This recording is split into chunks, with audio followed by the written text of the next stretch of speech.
Un lavoratore su 3 assunto in provincia di Treviso nei primi 6 mesi del 2019 è straniero. Il dato emerge dal rapporto sull'andamento del mercato del lavoro nella Marca elaborato dalla CISL.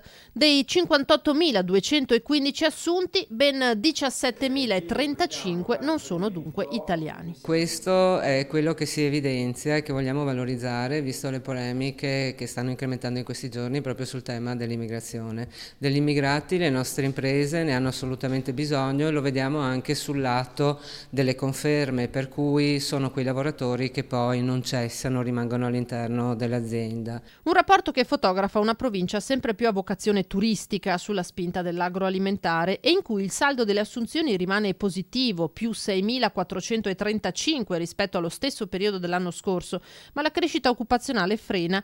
Inoltre, chi assume cerca spesso e volentieri personale non qualificato, braccianti agricoli, operai non specializzati, facchini, addetti alle pulizie.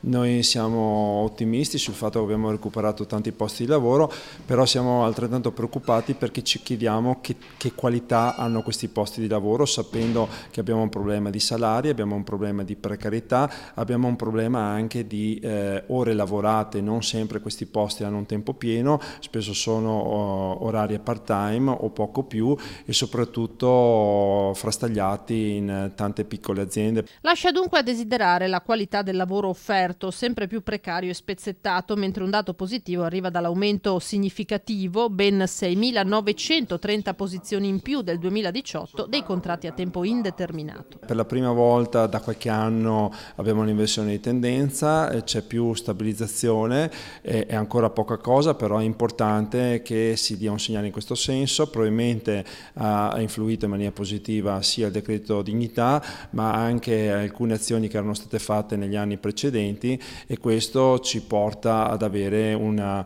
stabilizzazione dei contratti. E se i posti persi durante la crisi, oltre 21.000, sono già stati recuperati a metà di quest'anno, lo sguardo deve andare oltre. In una regione che ha retto grazie all'export, temi come Brexit, guerra dei dazi o crisi petrolifera impongono massima attenzione agli scenari internazionali.